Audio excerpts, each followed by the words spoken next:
Você confia nas notícias da TV? Se a resposta for não, você faz parte de um grupo que vem crescendo cada vez mais em nosso país. A credibilidade da velha mídia tem perdido cada vez mais relevância.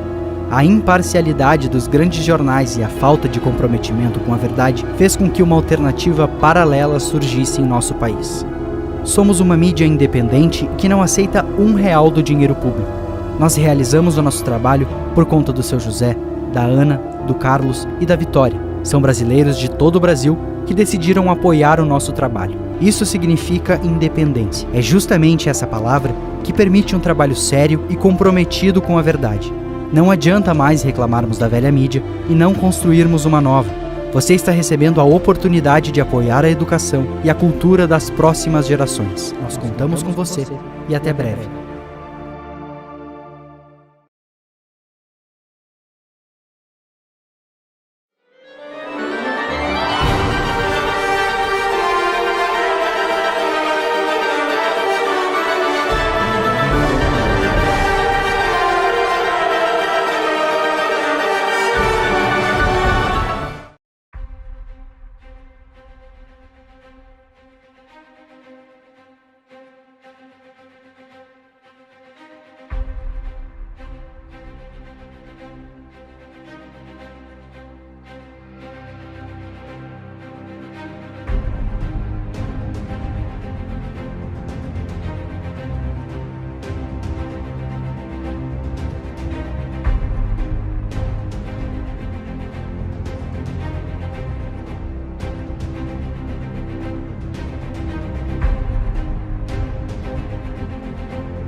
Pedro I ele nasce no Palácio de Queluz, na Sala Dom Quixote, 12 de outubro de 1798. Ele foi uma criança abandonada, né? Ele vivia com a avó dele era louca, ele vivia sozinho com ela. A Leopoldina nasce nessa família super preparada para governar, antenada ao tempo dela, só que numa Europa revolucionada por Napoleão. Viena chega a ser tomada 2 vezes por Napoleão nesse período, e por 2 vezes a Leopoldina e a família tem que fugir de Viena. O Dom Pedro, ele nasce de um casal que vai se desunir. Ele estava começando a ser educado em Portugal. Com essa viagem do nada, mudar uma corte inteira para a América, essa educação acaba se perdendo. Imagina uma criança que viaja para qualquer outro país aos 9 anos de idade. Ele vai absorver a língua, vai falar fluentemente, vai se sentir natural, né, daquele país, enfim. E foi o que aconteceu com Pedro I. A molecada de São Cristóvão ia para a rua, brincava com ele, então ele teve realmente uma ligação muito forte com o povo no Brasil, com a cidade, né, do Rio de Janeiro. E a Leopoldina, ela, mesmo nessa balbúrdia que foi essa infância dela, com a perda da mãe, depois a perda da madrasta, ela recebe uma educação esmerada, uma educação como era imaginado que uma Habsburgo teria. Uma das disciplinas que os príncipes habsburgos tinham era fazer teatro. Por quê? Porque era a forma como você ia aprender a lidar com o público, que era o seu povo. Por aí você já começava a saber como se portar, como falar, como ser uma figura pública. Além de outras matemática, coisas que na época nem geometria, coisas que na época eram só homens, matérias para homens. Mulher não aprendia isso, mas as mulheres habsburgas aprendiam. Que os outros vão ter que guerrear para conquistar, eles vão conquistar pelo casamento, pelo amor, por Vênus. Então eles começam a criar as melhores princesas na arte de se governar. O casamento dinástico entre duas famílias é um tratado diplomático. Ponto. A Leopoldina, ela está imersa dentro de uma sociedade que está vivendo o início do romantismo. Chega uma joia para ela, que é um colar de diamantes, com um medalhão onde tem a miniatura do Dom Pedro, a esfinge do Dom Pedro pintada nesse medalhão. Todo mundo na corte fica embasbacado com o tamanho dos diamantes e ela só está fixada na imagem do príncipe dela, né? Então ela se apaixona pelo moço do retrato. A festa de casamento que ocorre em Viena era chamada de festa brasileira, não era festa portuguesa, porque os austríacos estavam casando, na verdade, com o Brasil, com essa esperança desse império nos trópicos, né? Então João VI manda navios portugueses para Livorno para pegar a futura rainha de Portugal, como eles acreditavam, né? E aí é bonitinho ver o encontro dos dois, né? É dois jovens totalmente tímidos, sabe? Os dois, um olhando pro pé um do outro, sabe? Assim, tipo, e aí dá uma olhadinha assim de rabo de olho para ver, né, como que é a pessoa que tá. Isso logo quando eles se encontram no navio que trouxe ela. Vestida com um manto de seda branco, bordado de prata e ouro, um fino véu lhe recaía sobre o rosto. No pescoço portava um colar que, apesar da imponência, chamava atenção não pelos brilhantes, mas pelo retrato feito em ouro com o rosto do marido. Foram meses idealizando sua vida com o homem do retrato que agora a abraçava. Em pouco tempo nascia a primeira filha, Maria da Glória. Foi motivo de grande felicidade para o casal. A filha criou um laço de união mais forte entre eles, que se divertiam assistindo de perto seu crescimento. Diferente de outras famílias dinásticas, a coroa portuguesa não proibia que mulheres herdassem o trono. Maria da Glória era a aspirante legítima do pai e da mãe.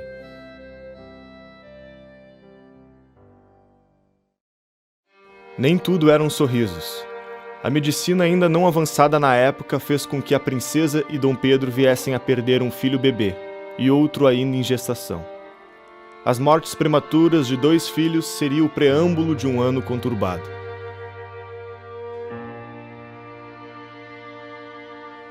O velho continente europeu já não era mais o mesmo. As guerras de Napoleão e as ideias da Revolução Francesa deixaram marcas profundas não só na geografia, mas também no imaginário popular. Embora alguns reis tenham recuperado os tronos usurpados por Napoleão, eles nunca mais teriam o poder que outrora tinham. Uma nova era política estava começando. As notícias que chegavam ao Brasil causavam temor no povo e em toda a coroa. A revolução que acontecer em outras nações chegava à cidade do Porto. Essa revolução nasce no Porto e migra para Lisboa com a seguinte ideia: formar uma Assembleia Nacional Constituinte, escrever uma Constituição, obrigar o rei a assiná-la e a obedecê-la, trazer o rei de volta, não é? E criar então uma monarquia parlamentar à moda inglesa. Essas cortes tinham um enorme poder em Portugal. A Espanha tinha recentemente feito algo parecido. E a Espanha tinha imitado a França. Então, percebendo, a Assembleia Nacional Constituinte era um dos primeiros movimentos desse tal processo revolucionário. Então, o fato de Portugal abrir uma Assembleia Nacional Constituinte dava tremedeira nos nobres. Sobretudo, devia ter dado tremedeira do João VI. Então, você tem aí, primeiro, a circunstância da falta de funcionalidade da administração pública em Portugal. Você tem a circunstância do Brasil como aquele que estava centralizando o comércio internacional, então Portugal empobrecendo. e você tem a circunstância de Portugal estar sendo governado, primeiro, por um rei no Atlântico, lá onde era a colônia, e ao mesmo tempo por um administrador inglês, a Inglaterra se metendo. Os revoltosos tomaram as cortes, exigiam que a coroa retornasse e que o Brasil retrocedesse ao status de colônia. Em decorrência desses acontecimentos, a coroa portuguesa tentou transformar o Brasil em uma colônia, privando o país do Estatuto do Reino adquirido em 1815. Os brasileiros se recusaram a ceder e Dom Pedro ficou com eles, declarando a independência do país do Reino Unido de Portugal, Brasil e Algarves em 7 de setembro de 1822. Em 12 de outubro de 1822, Pedro foi declarado o primeiro imperador do Brasil e coroado em 1º de dezembro do mesmo ano, se tornando assim Pedro I, fundando assim o Império do Brasil. A Guerra de Independência do Brasil, iniciada ao longo deste processo, propagou-se pelas regiões Norte, Nordeste e Sul, na província Cisplatina. Os últimos soldados portugueses renderam-se em 8 de março de 1824, sendo a independência reconhecida por Portugal em 29 de agosto de 1825, no Tratado de Rio de Janeiro. Disse Dom Pedro I: Amigos, as cortes portuguesas querem escravizar e perseguir a gente. A partir de hoje nossas relações estão quebradas, nenhum vínculo mais nos une. Tirem suas braçadeiras, soldados. Viva a independência, a liberdade e a separação do Brasil. Para meu sangue, minha honra, meu Deus, eu juro dar ao Brasil a liberdade, independência ou morte. Nesse período, Dom Pedro conheceu José Bonifácio de Andrade e Silva, que na época governava as terras de São Paulo. Depois de o conhecer, e querendo que os ideais iluministas fossem barrados e ou filtrados com medo de uma revolução que destruísse o Brasil, assim como tinha acontecido com a França, Dom Pedro então o chama para fazer parte do novo império, onde inclusive o desenho da bandeira havia sido criado por Andrade e o exímio pintor francês Jean-Baptiste Debré. A primeira Constituição brasileira foi outorgada em 25 de março de 1824, após aceitação pelos conselhos municipais de todo o país.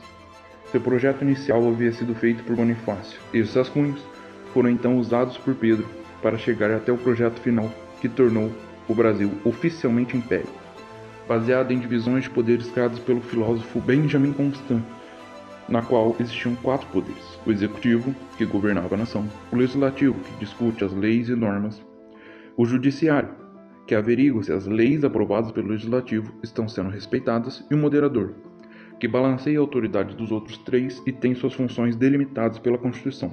Portanto, não é um poder tirânico, como muitos dizem, mas sim, como o próprio nome indica, moderador, que contrabalanceia os outros poderes, como também mantém a nação unida, política e socialmente. Além da ideia dos poderes, a Constituição dizia qual era a função de cada órgão público no Brasil imperial, entre elas as funções do imperador, do Senado e de outras instituições. Ela também determinava a liberdade de expressão, de imprensa e de credo. Todas essas questões fundamentais estão destacadas nos 11 primeiros artigos dessa Constituição, a serem citados o artigo 1º. O Império do Brasil é a associação política de todos os cidadãos brasileiros. Eles formam uma nação livre e independente, que não admite com qualquer outro laço algum de união ou federação que se opõe à sua independência. Artigo 2º. Fica o território brasileiro dividido em províncias. Artigo 3º. Governo monárquico, hereditário, constitucional e representativo. Artigo 5º. A religião católica apostólica romana é a religião oficial do Império, Estado confessional. Todas as outras religiões serão permitidas em culto doméstico, ou de forma particular, em casas para isso destinadas, sem forma alguma exterior do templo. Artigo 10. 4 poderes: legislativo, moderador, executivo e judicial. Artigo 11º. Os representantes da nação brasileira são o Imperador e a Assembleia Geral. Senhor, a carta de Vossa Majestade veio servir como um pequeno lenitivo ao meu aflito coração, pois vejo que, apesar de tudo, Vossa Majestade ainda confia na minha honra e pequenos talentos para cuidar da tutoria e educação do seu augusto filho, o Senhor Dom Pedro II. Confie em mim, que nunca enganei a ninguém e nunca soube desamar a quem uma vez amei.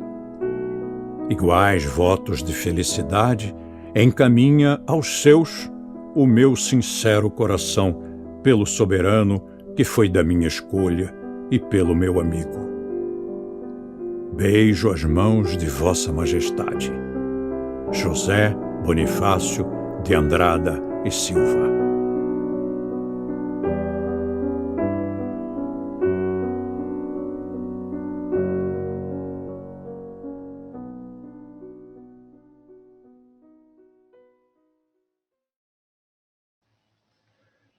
Exaurido no Brasil por anos de exercício de poder moderador, período no qual também enfrentou em Pernambuco o movimento separatista, conhecido como Confederação do Equador, e inconformado com o rumo que os absolutistas portugueses haviam imprimido à sucessão de Dom João VI, Dom Pedro abdicou em 7 de abril de 1831, em favor de seu filho, de 5 anos e herdeiro, que viria a ser o imperador Dom Pedro II, e retornou à Europa, a fim de recuperar a coroa para sua filha. Como o novo imperador não poderia, até atingir a maturidade, exercer suas prerrogativas constitucionais, a regência foi adotada. Durante os debates sobre a Constituição, Pedro e José Bonifácio brigaram, acabando com Bonifácio sendo exilado na França. Porém, depois das discussões de uma carta enviada para José Bonifácio, os dois se reaproximaram, e Pedro diz que o único amigo dele é quem deveria tutelar e ensinar o novo imperador ainda jovem. E esse amigo era o próprio José Bonifácio.